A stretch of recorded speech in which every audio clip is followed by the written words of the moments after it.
Amen. Ang grasya sa atong Ginoong Hesukristo ang ugma sa Dios ug ang panagiusa sa Espiritu Santo manaa kaninyo. Manausap kanimo. Mga igsoon, anyang kita karon sa ikatapulog usa ka Domingo sa ordinaryong panahon. Kini nga misa akong ihayag, pasalamat sa Dios. Hindi pa despedida kang Father Francis. Unfortunately, doon ay tawag niya emergency kasi karon sa Kaiser. So, nang ipasalig siya, balik na dayon siya aron makauban sa kaninyo. Ako si Father Danby Marababol, kauban mi ni Father Francis sa Butuan City. Inisita ko din niya, tagaan ko opportunity para po makasaulog sa Santos na Misa uban kaninyo. Ako na kong kalipay, na nakaabot din unang higayon nga ni ako din niya. Sama sa ako kinihatag sa introduction, lamang ko nasan sa seminaryo, aron po pagpangayong tabang alang sa seminaryo sa Butuan. Mga igsoon, makinunso kita sa atong mga sala, aron maandam kita sa pagsaulog nining Santos nga Misa.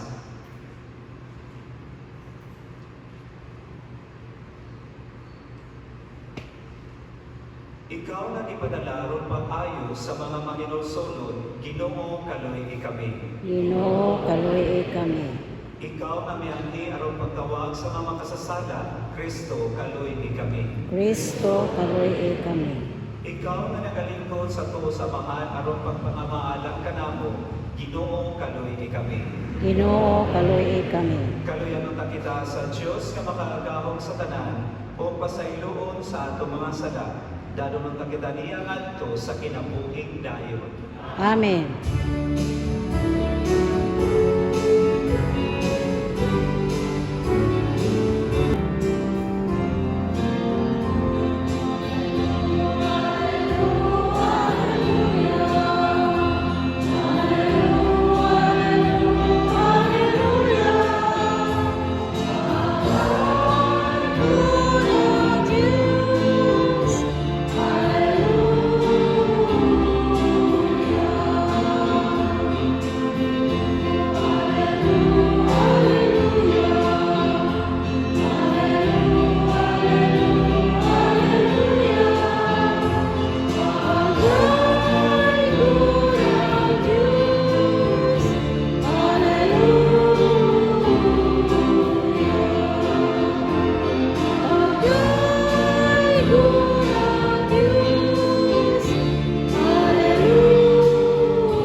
Nausap kanimo. Ang pagsaysay sa Santos nga Ebanghelyo sumanap ni San Marcos. Maniyal ikaw. Si Jesus miingon ngadto sa katawhan.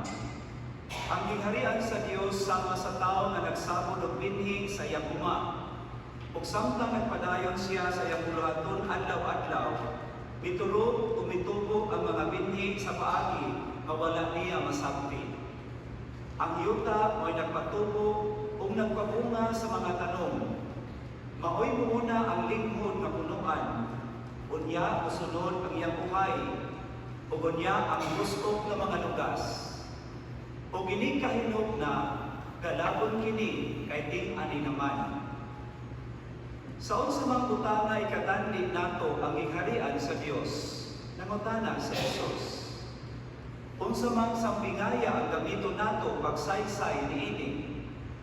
Sama kini sa liso sa mustasa nga mao'y labing gamay nga liso dinhi sa kalibutan. Kung itanong kini o makatubo na, mahimo kining labing dako sa tanang tanom. Mamunga kining dako ug ang mga langgam manugdon o magsala sa landong dinhi. Nagwali si Jesus ngadto sa mga tao, ginamit ang ubang sambingay kasama niini. Apan gisulti lamang niya ang masabot nila. Wala siya gisulti kanila nga wala ipaagi sa mga sambingay. Apan ko ng iyang mga tinun-an lamang ang kauban niya, iyang isaysay kanila ang tanan. Mga igsoon, ang Ebanghelyo alang sa atong kaluwasan. Dahil ikaw, O Kristo.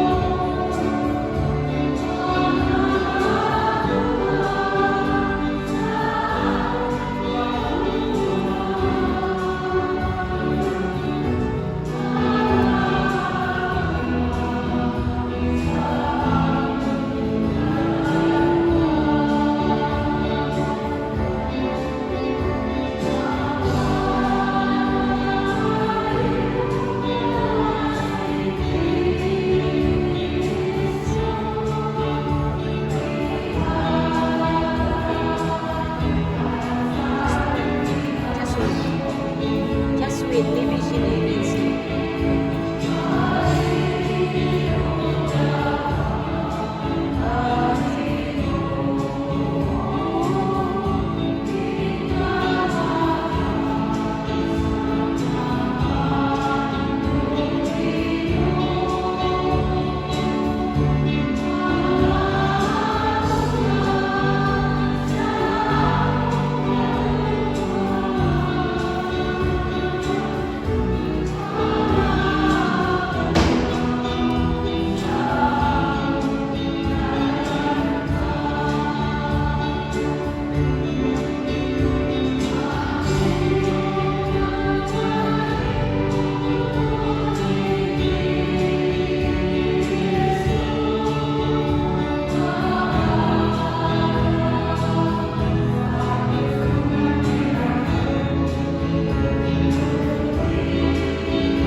Happy Father's Day.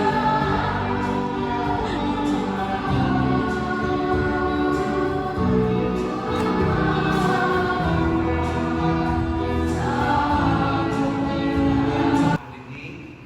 Una, siguro nalipay ko kanya pabakasyon ko. Na-assign ko sa seminaryo, nagsugod niya itong 2020 for 4 years, karon magyud ko na pabakasyon. Kaduha, tunay purpose ang akong pag-anhi dinhi. Gitawag kini mission appeal. Nangayong tabang, tungod kay diha sa seminaryo, nanginahanglan ni panabang. Duha ka rason, nganong nanginahanglan ni panabang. Una, ako masihan ang last academic year, 2023 to 24. Adunay 139 seminarians nga among gi-forma, inumala.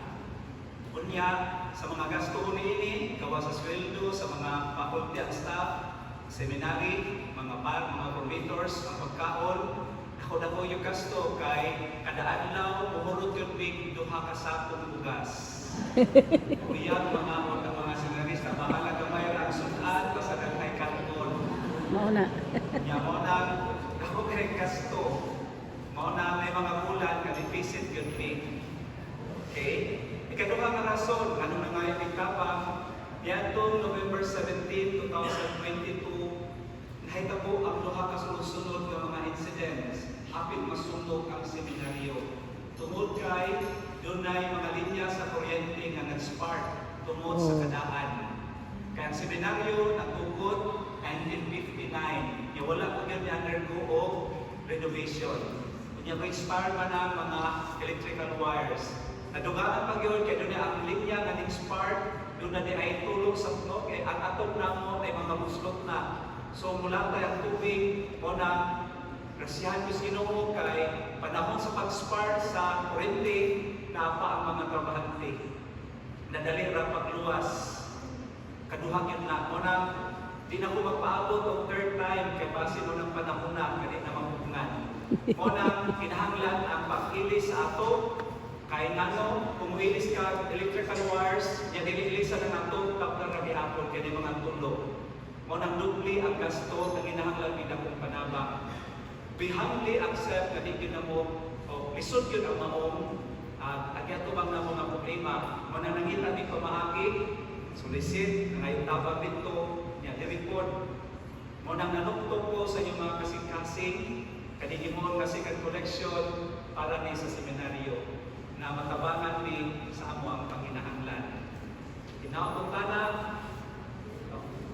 kasiyahan, kaloyan sa Ginoo, uban sa iyong manaba, hinahinay ang matubag ang mga paghinahanglan. Daghang salamat o ang Ginoo na kumalos sa inyong mga kaayo. Salamat. Daghang salamat, Padre. O daghang salamat kang Father Arlan, Father Darcy. And Brother Francis Sanchez will be assigned to St. Catherine in Hawaii as of July 1st. Oh There my will be God. a pakla, mahalo dinner Oh, daradong. today, June 16, after Friday and Messiah Mass in the Social Hall. Please join us. Oh my God. And any couples who would like to get married in the church would like to be validated, to validate their marriage in the church, there will be an orientation meeting on Tuesday, June 20 at 6 p.m. Please sign up with the deacon with their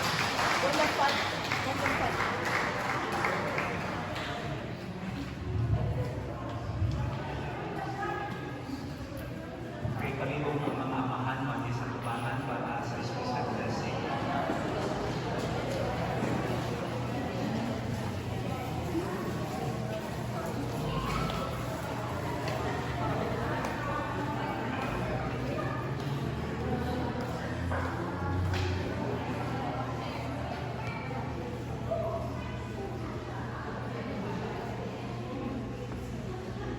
Kay mga amahan, palihoto ko sa iyong mga ulo at pagayoon ang panalangin sa Diyos.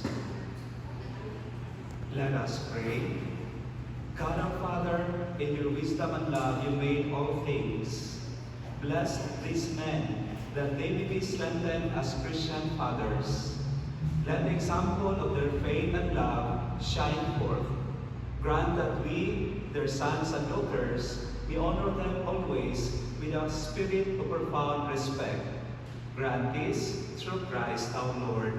Amen. Happy Father's Day. Yay.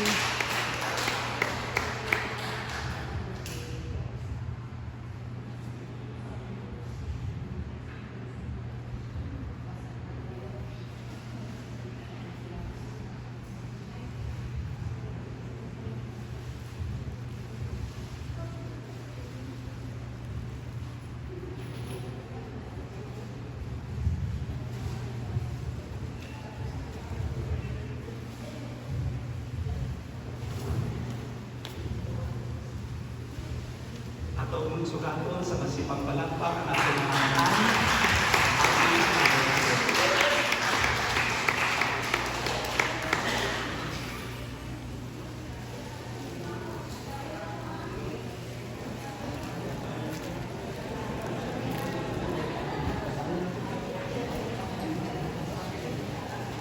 Ihangin ko lang po ang mga nagsaubot sa katagdapapan karong simanaha. Wani sa tubangan para sa respectful blessing. Go daw, go daw. Go, go. Go anak. Go anak. Go. Hari sa tubangan. Happy birthday anak.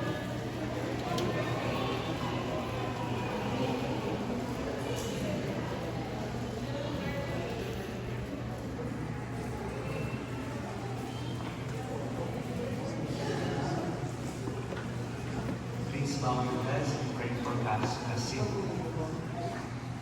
God of all creation, we offer you grateful praise for the gift of life.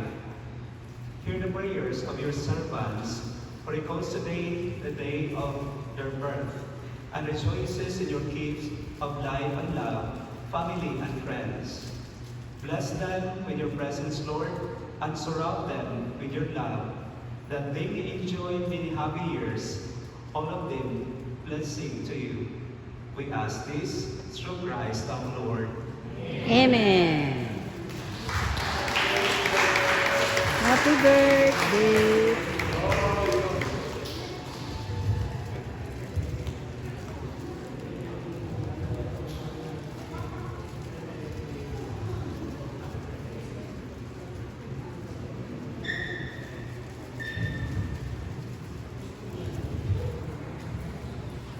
Happy birthday. Okay, naabot tayo bagong bisita, kaya abot na rin. At pinokasyon, wala tayo bagong bisita, kaya tapos sa atong Bisaya pa. Happy anniversary, Bisaya na wedding anniversary.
If I could turn back the clock and make sure the light defeated the dark, I'd spend every hour of every day